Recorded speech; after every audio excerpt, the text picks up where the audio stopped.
So I now get to introduce our next speaker, who I have had the pleasure of knowing for nearly 10 years now. I think if she had lived a few hundred years ago, she would have been running the most amazing salon. She's exceptionally good at finding, seeking out ideas, interesting people, and putting them together and seeing what happens. She has sort of 3 or 4 or 5 brilliant ideas before breakfast, which those of you who follow her on Twitter will already know. She is our co-founder and our beloved president. I'd like to welcome Catherine Mayer.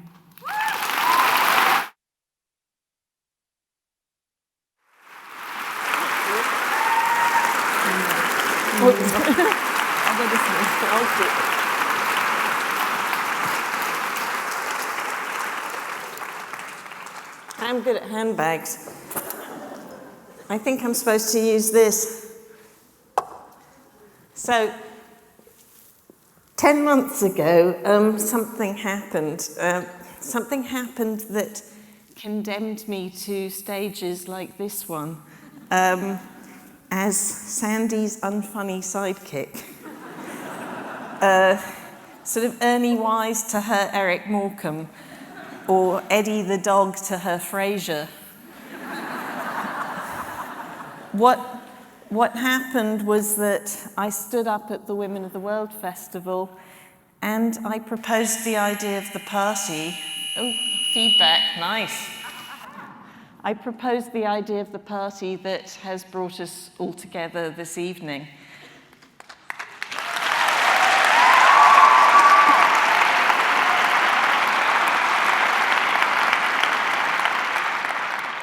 I posted about it on Facebook later that same night, complaining that my musician husband had been on tour for less than 24 hours and already I'd only had a sandwich for dinner. And I added, I started a women's equality party. I noted the party would be non-partisan and open to all genders. I'm in, replied the writer Stella Duffy without missing a beat. Me too, chimed in Sophie Walker. Yes, that's Sophie Walker. Within minutes, several future members of our steering committee had volunteered to help, as had a number of people who would become founding members.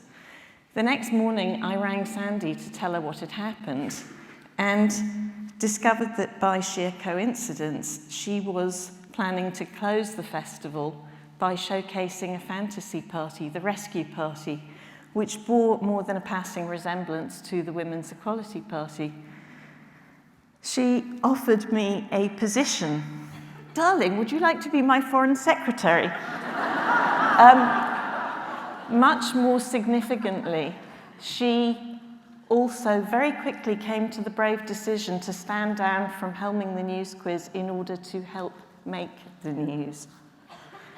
Within weeks, and before Sandi went public, we were already attracting hundreds to meetings and thousands across social media, many of whom began volunteering. We now have 45,000 members and supporters.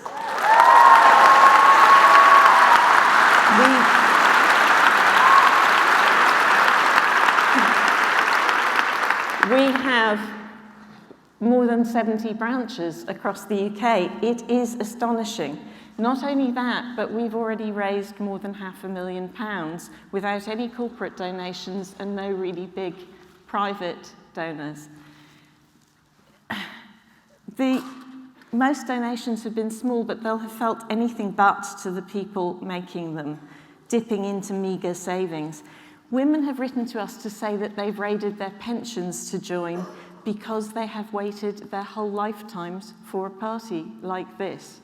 Our oldest members are in their 90s, the youngest are 14, and they're a diverse bunch in many other ways as well, from all different walks of life, all different experiences, cultures, ethnicities.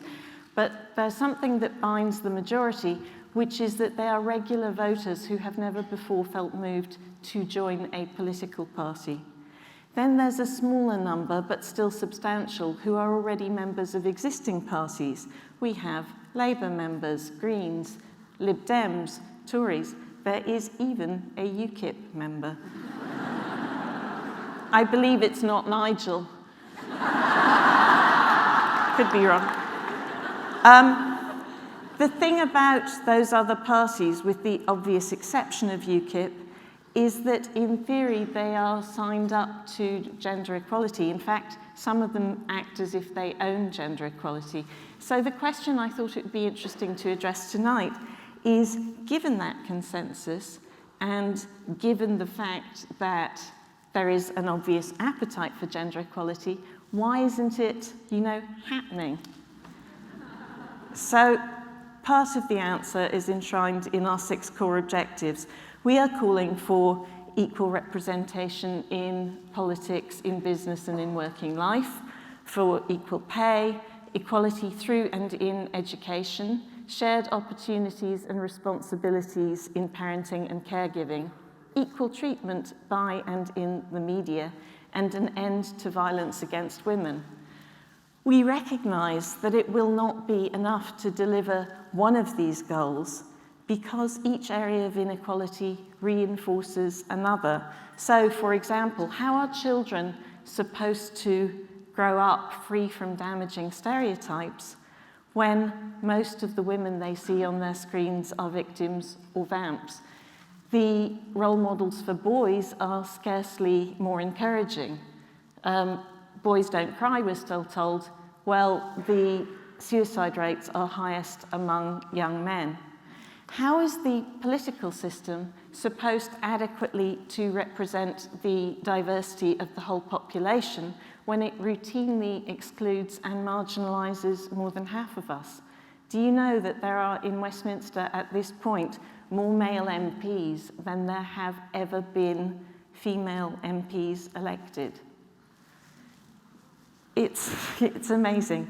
The back rooms of politics are full of smoke and mirrors and men. Councils are full of men.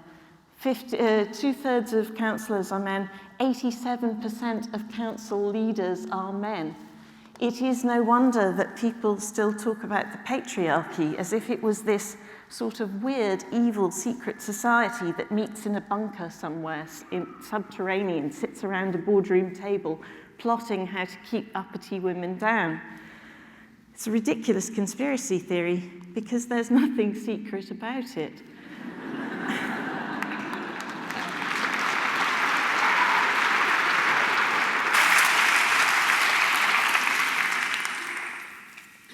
Boardroom tables are still surrounded by men. It's a particularly resonant fact that there are more men called John leading Britain's biggest companies than there are women. The Daves outnumber women by 2 to 1. Last year, the Davis report trumpeted the achievement of the FTSE 100 companies in finally phasing out all male boards. But, now it's just 3/4 of boards that are male. Shall we crack out the champagne?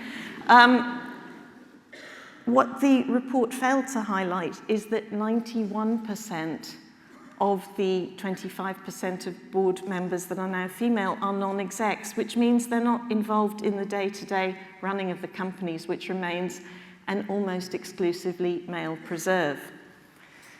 Yet, if you talk to the Johns and Daves, they'll tell you that gender equality is really close to their heart. Businesses routinely bemoan the lack of women at all levels, and especially at senior ranks, because experience has taught them and studies tell them that companies, like countries, can only thrive by tapping all the available talent. The patriarchy isn't a conspiracy.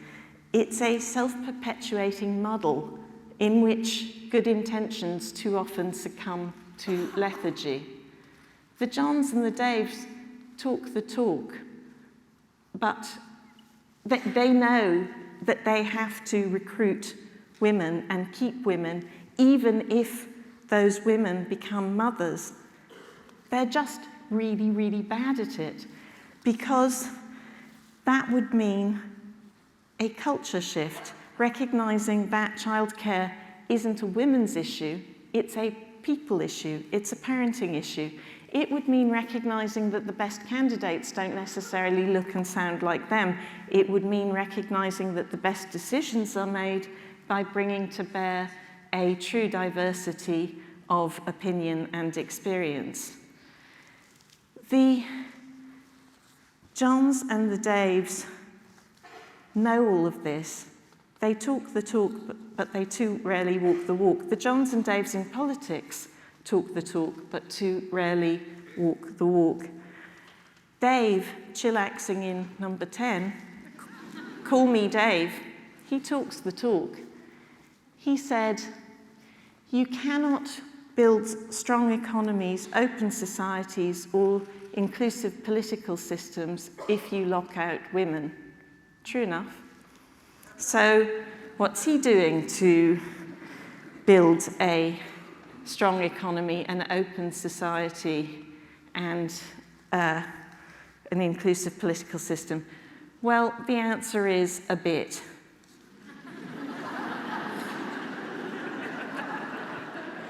He's thinking about pay transparency. This week, you may have heard the government U-turned on keeping feminism on the politics A-level syllabus.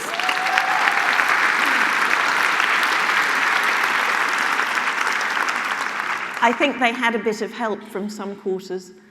And he's increased the number of women around the cabinet table to 7. But, you know, before you scoff, it's worth remembering that that is a record high for any government of any flavour. And of course, the Conservatives remain the only party to have produced a female Prime Minister. Thatcher behaved like many women when she reached a male enclave. She outmaneuvered, outmanaged, and simply outmanned the men, and repudiated all notions of feminism. Like her or loathe her, she was exceptional. She had to be. Creating cultural change isn't just about getting a few women in high positions, it's about getting enough women and enough diversity to make a real change. This government is nowhere near that. This country is nowhere near that. Yet increasing female participation in the workforce could add £180 billion to the economy by 2030. What kind of government passes up that opportunity? The answer, of course, is every government that the Westminster system produces, Conservative, Coalition, or Labour. Last year, Labour was briefly run by a female leader and a female chief of staff. Then it held elections. It elected a male leader, a male deputy leader. It replaced the chief of staff with a man, and selected a man to run as Mayor of London. The new leader produced a solid manifesto for women, and he did appoint women to more than 50% of shadow cabinet roles. But he gave all the top jobs to men, and when people criticised him for it, he told us we didn't understand what the top jobs were. Manifestos for women, man.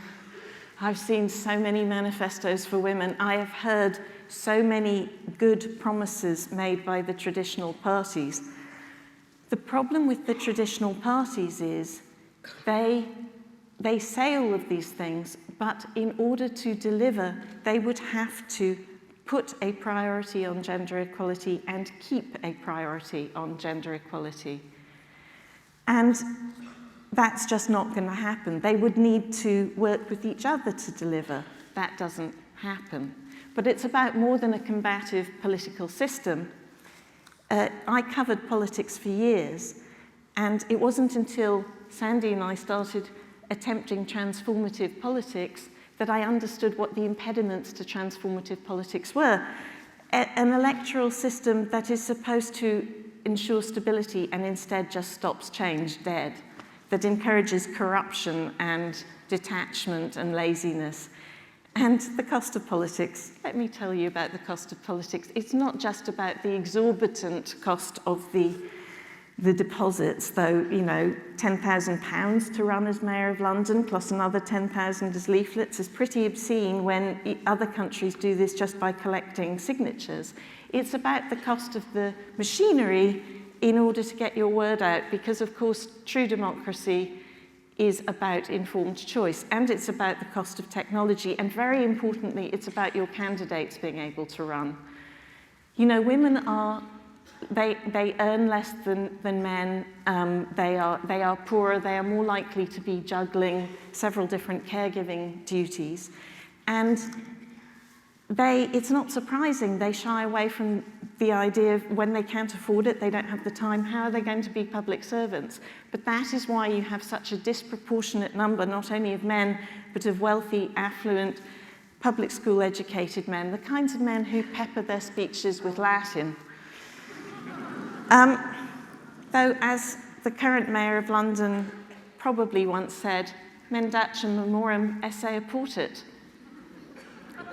He who lies needs a good memory. Did I get that right, Boris?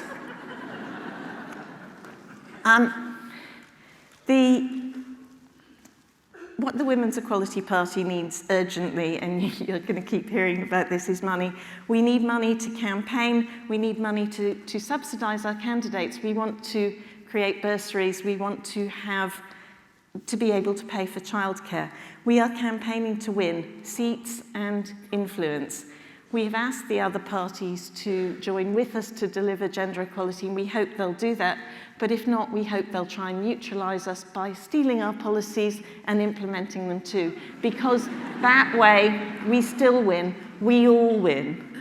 Because equality really is better for all of us. It isn't just that £180 billion windfall waiting to be harvested. It's something far more profound. More gender-equal countries have lower rates of depression and divorce. They have higher rates of well-being. They are happier, nicer places to be. The really crazy thing about the patriarchy is that it doesn't serve most men either, as the many men joining our party and working at the heart of our party clearly recognise. So we have a unique selling proposition. You can join us. You can vote for us out of naked self-interest and still help everybody else. We are the only party that wants to get the job done and then just pack up and go home.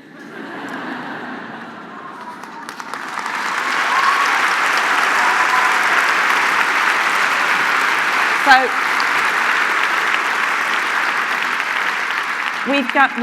we've achieved a huge amount in 10 months, but we still have a mountain to climb. So all I want to say to you is, please help us in any way you can. But, you know, absque argento omnia vana. Without money, all is in vain. Without equality, we are all diminished. I will say it one more time, equality is better for all of us.